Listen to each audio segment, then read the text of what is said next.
नमस्कार दोस्तों, मैं रवीश कुमार ईरान ले आया इजराइल को खत्म करने के लिए नई बैलिस्टिक मिसाइल। ईरान की बैलिस्टिक मिसाइल देखकर इजराइल में मची खलबली। बेंजामिन नेतन्याहू को हुआ जंग का आगाज। एक बार फिर से ईरान और इजराइल की बीच की जंग होती हुई नजर आया।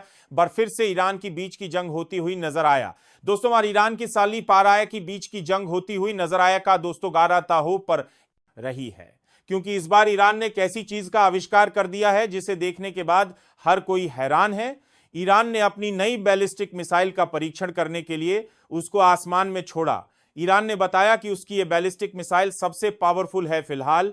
वीडियो में आगे बढ़ने से पहले हमारे चैनल को सब्सक्राइब करें और हमें कमेंट बॉक्स में बताएं आप किस देश, किस राज्य से हमारी खबर देख रहे हैं और इसे अंतरिक्ष में छोड़कर इसकी पावर का ज्यादा टेस्ट लिया जा रहा था। उधर दूसरी तरफ इजराइल और ईरान के बीच की बढ़ती नफरत अब इजराइल की नागरिकों पर भारी पड़ रही है। इजराइल की नागरिक जो विदेश घूमने गए थे एक क्रूज के जरिए, उसे क्रूज को वापस लौटा दिया गया। लोगों ने इसका विरोध करते हुए कहा कि हम सरकार का विरोध करते हैं, बेंजामिन नेतन्याहू की, लेकिन ये लोग जो जश्न मना रहे हैं ये लोग भूल गए हैं कि गज्जा में कत्ले आम हो रहा है और हम इन लोगों को जश्न मनाने नहीं देंगे। उधर दूसरी तरफ बेंजामिन नेतन्याहू और ईरान के अयातुल्ला अली के बीच में जंग जैसे आसार बनते चले जा रहे हैं। गाजा के लोगों की मदद करने के लिए ईरान अपने आप को जंग में झांक सकता है, क्योंकि ईरान को पता है कि उसको इजराइल को अगर खत्म करना है तो एक जंग और लड़ने ही पड़ेगी। जिन मासूम लोगों की जान जा रही है, चाहे वह हॉस्पिटल हो, स्कूल हो या फिर वह जगह जहां पर लोग खाना खाने जाते हैं, वहां पर बम बरसा दिए जाते हैं इजराइल द्वारा, और इसी में कई मासूम लोगों की जान भी चली जाती है या मां के होती तो बदला ले ही रहे हैं। और उनका बदला देखकर ईरान ने भी फिर से एक बार जंग का मन बना लिया है। बीते दिन यमन के होती ने इजराइल पर ताबड़तोड़ हमले किए, जिसका अंजाम यह हुआ कि इजराइल देखता रह गया और यमन के होती ने निशाना लगाकर इजराइल के कई ठिकाने उड़ा दिए। यहां तक कि तेल अवीव में भीषण आग भी दिखाई दी और देखते ही देखते कि हवाओं में आग बरसने लगी। उधर दूसरी तरफ सायरन बजाते रहे इजराइल के लोग, इधर उधर होते रहे। डर का माहौल था। अपनी जान बचाने के लिए लोगों ने बकरों का सहारा लिया। इजराइल जानता है कि यमन के होती उससे बदला लेने के लिए अरब देशों से भी उलझना को तैयार है। यमन की होती का साफ कहना है कि अगर इंसानियत को बचाना है और जिन मासूम लोगों का खून बहाया जा रहा है उन लोगों को बचाने के लिए हम इजराइल से हर तरीके की जंग लड़ने को तैयार है। जब तक इजराइल युद्ध विराम नहीं करता, अपना खूनी खेल नहीं रोकता, तब तक हम भी रुकने वाले नहीं है। जो लोग आज खड़े होकर तमाशा देख रहे हैं उनको शर्म आनी चाहिए। अब तक न जाने कितने मुसलमान की जान जा चुकी है और अभी भी इजराइल लगातार हमले कर रहा है।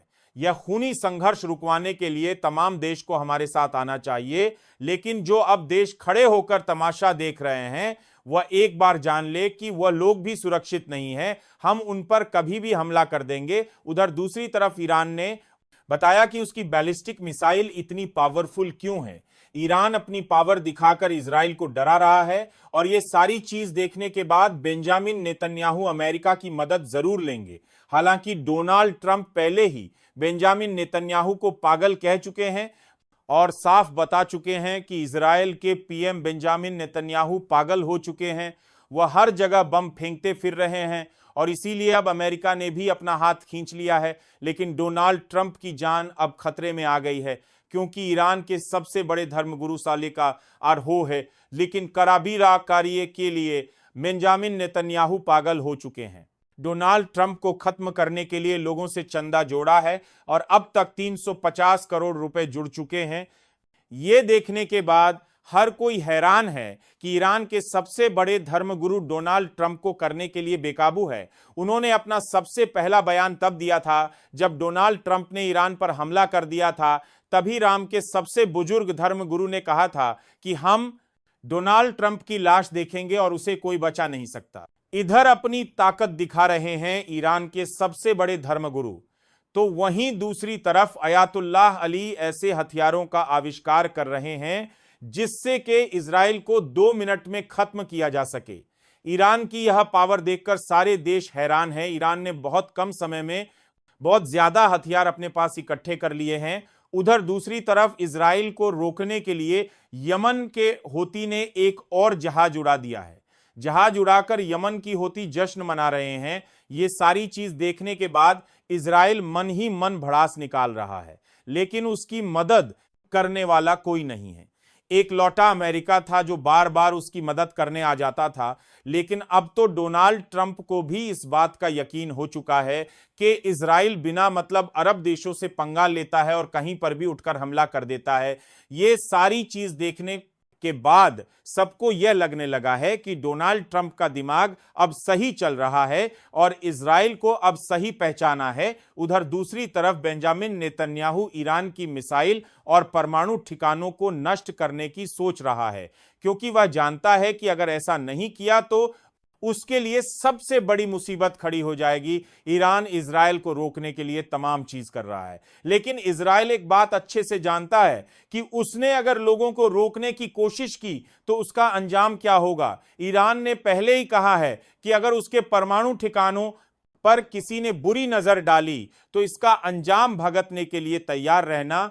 हमारे परमाणु ठिकाने सुरक्षित हैं और रहेंगे, लेकिन दुश्मन की निगाहें हमारे ऊपर हमेशा है और हम भी हर चुनौती को लड़ने के लिए तैयार हैं। जो लोग हमारे बेईमानी कर रहे हैं उन लोगों को छोड़ नहीं जाएगा, उन लोगों को खत्म करने के लिए हमारे पास पूरा प्लान है। अब ये जंग दुनिया देखेगी और हमें रोकने वाला कोई नहीं होगा, क्योंकि ईरान अपने दम पर लड़ाई लड़ता है। इजराइल की नाकामयाबी और उसका डर उसके लिए सबसे बड़ी मुसीबत बनता जा रहा है। ईरान ने अपनी ताकत दिखाकर, अपने हथियार दिखाकर दुश्मन को कमजोर कर दिया है और अपने ही दम पर वह यह लड़ाई लड़ रहा है। यमन के हूती भी इजराइल को खत्म करने के लिए ताबड़तोड़ हमले कर रहे हैं। अब तक अगर किसी ने दादा का बदला सबसे सही तरीके से लिया है तो वह यमन के हूती है, जिन्होंने इतना परेशान कर दिया है कि इजराइल न सिर्फ अपने देश पर बड़े हमले झेल रहा है, बल्कि उसकी लाल सागर में बिजनेस भी नहीं करने दे रहे हैं। यमन के हूती, जहां इजराइल या इजराइल के दोस्त लोगों का जहाज नजर आता है, यमन के हूती उसको उड़ा डालते हैं। ये सारी बातें देखकर अमेरिका ने भी इजराइल का साथ देने से इनकार कर दिया है। हर कोई अमन के हूती से डरता है और उनकी ताकत इतनी के लोग देखकर हैरान हो जाते हैं। उधर ईरान इजराइल के उन ठिकानों पर नजर रख रहा है जिन पर ईरान हमला करेगा। ईरान का हमला कब होगा, कैसा होगा, ये कोई नहीं जानता, क्योंकि ईरान जानता है उसे अपने दुश्मन को कैसे खत्म करना है और इसीलिए ईरान इजराइल के हर ठिकाने को उड़ने की कोशिश कर रहा है। लेकिन ईरान जानता है कि उसे कब हमला करना है, एक ऐसा वक्त जब इजराइल अपनी बर्बादी का मंजर खुद देखें। बेंजामिन नेतन्याहू लोगों के सामने हाथ जोड़ और अपने आप को बचाने की कोशिश करें। ईरान अपनी ताकत उसे वक्त दिखाएगा जब इजराइल सबसे ज्यादा कमजोर होगा, क्योंकि ईरान ने 12 दिन के अंदर इजराइल को बर्बाद कर दिया था। ईरान के वह 12 दिन के हमले इजराइल आज भी भूल नहीं पा रहा है। इजराइल में इतनी तबाही मचाई थी कि ईरान की ताकत देखकर हर कोई हैरान था। हर कोई यह सोचने को मजबूर था कि आखिरकार ईरान के पास इतनी ताकत कैसे कैसे उसने अमेरिका जैसे देश पर भी हमला कर दिया। और ये सारी चीज देखने के बाद हर कोई हैरान था। सबके मन में सिर्फ एक ही बात चल रही थी कि अगर बना है तो सिर्फ ईरान, जिसने बिना बिना डरे अमेरिका पर हमला कर दिया। फिलहाल वीडियो अच्छा लगा है तो चैनल को सब्सक्राइब करें और हां, हमें कमेंट बॉक्स में जरूर बताएं आप किस देश, किस राज्य से हमारी खबर देख रहे हैं।